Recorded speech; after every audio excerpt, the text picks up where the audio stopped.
சங்கீதங்களின் புஸ்தகம் 37ஆம் அதிகாரம். பொல்லாதவர்களை குறித்து எரிச்சல் அடையாதே, நியாயக்கேடு செய்கிறவர்கள் மேல் பொறாமை கொள்ளாதே. அவர்கள் புல்லைப் போல் சீக்கிரமாய் அறுப்புண்டு பசும் பூண்டைப் போல் வாடிப்போவார்கள். கர்த்தரை நம்பி நன்மை செய், தேசத்தில் குடியிருந்து சத்தியத்தை மேய்ந்து கொள். கர்த்தரிடத்தில் மனமகிழ்ச்சியாயிரு, அவர் உன் இருதயத்தின் வேண்டுதல்களை உனக்கு அருளிச் செய்வார். உன் வழியை கர்த்தருக்கு ஒப்புவித்து அவர் மேல் நம்பிக்கையாயிரு, அவரே காரியத்தை வாய்க்கப் பண்ணுவார். உன் நீதியை வெளிச்சத்தைப் போலவும் உன் நியாயத்தை பட்ட பகலைப் போலவும் விளங்கப் பண்ணுவார்.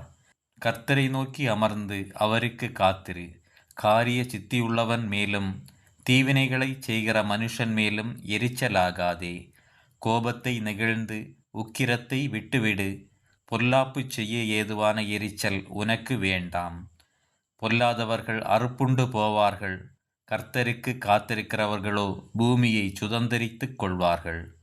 இன்னும் கொஞ்ச நேரம்தான், அப்போது துன்மார்க்கன் இரான். அவன் ஸ்தானத்தை உற்று விசாரித்தாயானால் அவன் இல்லை. சாந்த குணமுள்ளவர்கள் பூமியை சுதந்தரித்து மிகுந்த சமாதானத்தில் மனமகிழ்ச்சியாயிருப்பார்கள். துன்மார்க்கன் நீதிமானுக்கு விரோதமாய் தீங்கு நினைத்து அவன் பேரில் பற்கடிக்கிறான். ஆண்டவர் அவனை பார்த்து நகைக்கிறார், அவனுடைய நாள் வருகிறதென்று காண்கிறார்.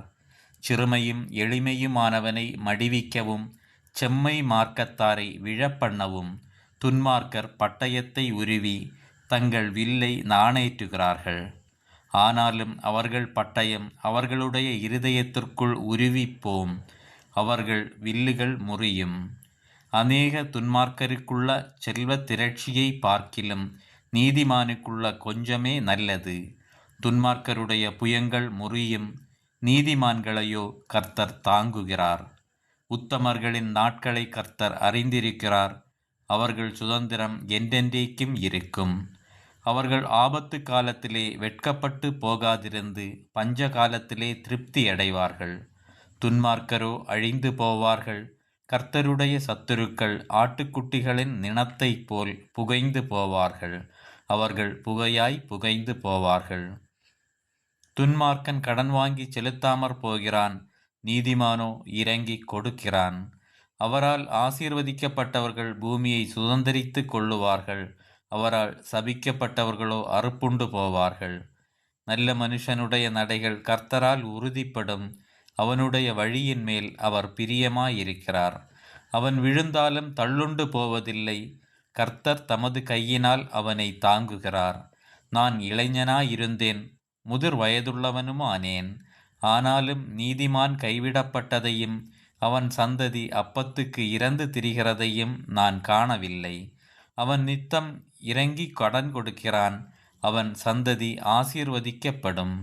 தீமையை விட்டு விலகி நன்மை செய், என்றென்றைக்கும் நிலைத்திருப்பாய்.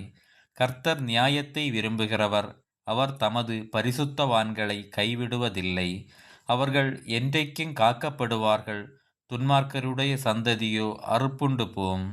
நீதிமான்கள் பூமியை சுதந்தரித்து கொண்டு என்றைக்கும் அதிலே வாசமாயிருப்பார்கள். நீதிமானுடைய வாய் ஞானத்தை உரைத்து அவனுடைய நாவு நியாயத்தை பேசும். அவனுடைய தேவன் அருளிய வேதம் அவன் இருதயத்தில் இருக்கிறது, அவன் நடைகளில் ஒன்றும் பிசகுவதில்லை. துன்மார்க்கன் நீதிமான் மேல் கண் வைத்து அவனை கொல்ல வகை தேடுகிறான், கர்த்தரோ அவனை இவன் கையில் விடுவதில்லை. அவன் நியாயம் விசாரிக்கப்படுகையில் அவனை ஆக்கினைக்குள்ளாக தீர்ப்பதுமில்லை. நீ கர்த்தருக்கு காத்திருந்து அவருடைய வழியை கைக்கொள், அப்பொழுது நீ பூமியை சுதந்தரித்து கொள்வதற்கு அவர் உன்னை உயர்த்துவார். துன்மார்க்கர் அறுப்புண்டு போவதை நீ காண்பாய். கொடிய பலவந்தனான ஒருவன் துன்மார்க்கனை கண்டேன். அவன் தனக்கேற்ற நிலத்தில் முளைத்திருக்கிற பச்சை மரத்தைப் போல் தழைத்தவனாயிருந்தான். ஆனாலும் அவன் ஒழிந்து போனான், பாருங்கள், அவன் இல்லை. அவனை தேடினேன், அவன் காணப்படவில்லை. நீ உத்தமனை நோக்கி செம்மையானவனை பார்த்திரு, அந்த மனுஷனுடைய முடிவு சமாதானம். அக்கிரமக்காரர் ஏகமாய் அழிக்கப்படுவார்கள், அறுப்புண்டு போவதே துன்மார்க்கரின் முடிவு. நீதிமான்களுடைய இரட்சிப்பு கர்த்தரால் வரும். இக்கட்டு காலத்தில் அவரே அவர்கள் அடைக்கலம். கர்த்தர் அவர்களுக்கு உதவி செய்து அவர்களை விடுவிப்பார். அவர்கள் அவரை நம்பி இருக்கிறபடியால் அவர்களை துன்மார்க்கருடைய கைக்கு தப்புவித்து இரட்சிப்பார். ஆமேன்.